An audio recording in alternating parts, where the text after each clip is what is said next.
Okay, everybody good?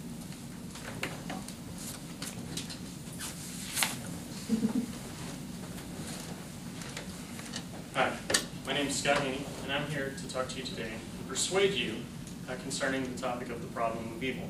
Now let me define the problem of evil by paraphrasing the philosopher Epicurus, who basically said it this way: how can an all-powerful, all-loving God allow evil to exist? So that is basically the premise of my argument. And so I'm going to be arguing against Epicurus in his philosophical question and give you a reason for, and possibly a little more dynamic to the philosophical realm and what he's actually getting at and what he kind of missed. So first, I want to define what is evil. Webster defines evil as something that is inherently bad, some sort of moral character and imperfection. It basically attributes it down to an entity, a person, who is making poor moral choices or has some sort of a deficient character. That is the definition of what evil is. Now, we tend to lump evil into a whole lot of areas and a whole lot of different situations, and as I go through this speech, I will hopefully tackle some of those issues and clear a lot of those things away. There are a couple of types of evil. First, we can sum it up into individual evil. Individual evil would be things such as murder or rape, robbery, some sort of evil where an individual person does something against another individual. There's also evil from the state. We would list these things as Hitler or Stalin or some sort of country that is doing some sort of genocide, such as the Serbian genocide back in the 90s.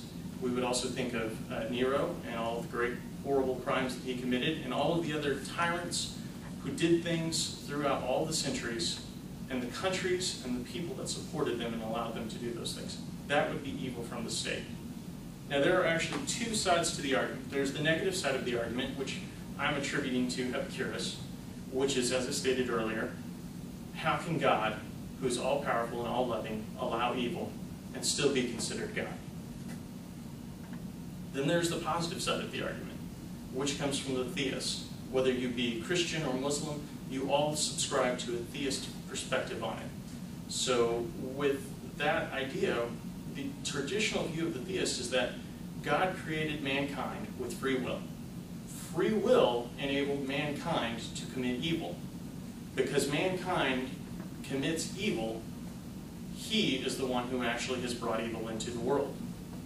Now, from there, I want to actually begin to break this down a little bit. Epicurus touches on something that's interesting. He touches on God's omnipotence, his all-powerfulness. Now, whenever we talk about God being all-powerful, that God can do whatever he wants, he can do anything at all, are we actually saying that God could create a rock that even God could not pick up? Or are we saying that God could create a being so powerful that he's even more powerful than God? No, we're not talking about those things, because those would be logical inconsistencies. They would just be absurdities at that point. Whenever we talk about God being all-powerful, what we're talking about is God is able to do all things that are logically possible. God can't be something that is logical and illogical all in the same sense. It's absurd. So that I hope that kind of breaks down some of the omnipotence piece. Other parts of what we actually want to talk about is, could God create a world where free will exists, but mankind can't commit evil? That's one of the questions that the philosopher Alvin Pantinga actually asked. How could God create a world with free will in it, but exclude mankind with the ability to do evil? At that point in time, he has now deprived mankind of complete free will. C.S. Lewis, the famed author of the 20th century, said it this way: find a world where evil can't exist, and you will find that you have deprived mankind of life itself. So with that, we find ourselves in a precarious situation where it would be impossible for us to be denied the ability to commit evil in this world under the construct and still have free will. So now I want to actually get back to Epicurus for my second part. Epicurus actually is, he's begging the question, to be honest with you. He's leaving a whole lot that is left to be desired. The first thing that he's actually done with his argument is he's managed to absolve man of all responsibility. He said, if God's all-powerful and he can do all things, then it's not my fault that I commit evil. The things that I do that are wrong aren't my fault, they're his fault. Because he didn't strip me of that ability. He has also managed to create a logical fallacy. He's managed to sit there and throw something upon God without allowing a full logical conclusion to it. Now, we have to sit there and say, what else is the problem with this argument? And the argument actually really gets kind of interesting whenever you think about philosophy. And that is, especially if you look at it in light of logic. How does Epicurus judge God's goodness by him not stopping evil? He does it by using a universal moral law. Where did the universal moral law come from? The universal moral law would have to come from a universal moral law given. So by de facto, he is already positing that God exists. He has now painted himself into a corner. And with that, he has actually thrown upon it that he's going to judge God by the moral law that God gives. How absurd is that? God, I'm going to judge you by the law that you provide and say that you don't exist. He has already undermined his own philosophy, and he has stripped himself of any ability to come logically to the conclusion. So, for the most part, that is the argument in a nutshell. But what it also doesn't address, and I'm going to wrap up with this point and then do a Q&A with you, is that it does not address if God is supposed to expunge all evil, how is it that he allows me and all of my imperfections and evil to still exist? He would have to wipe me out as well. Epicurus was not going for that. He was looking to absolve man from any wrongdoing. And that's where his argument falls flat. So, does anybody have any questions?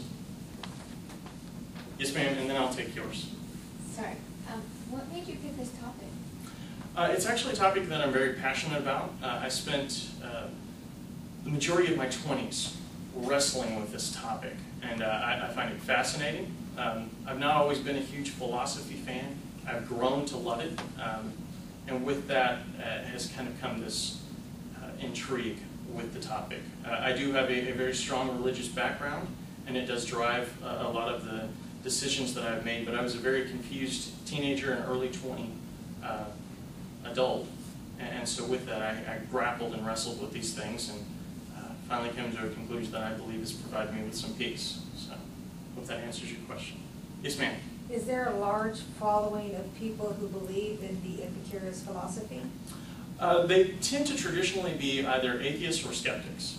The Epicurus philosophy, you would actually sum it up as an Epicurean, and it really was kind of live life as you can today, do whatever you want to. So in some rudimentary level, a lot of people still do, even though they don't fully subscribe to it. They may subscribe to carpe diem, seize the day, that type of philosophy, but they'll throw it in that they do believe there is a higher power. So you kind of find this hybrid, especially in our culture and day and time, where people have mixed and meshed things together. So, are there any other questions? Well, very good. Thank you. I hope that helped everybody. Great. Good job. Very good.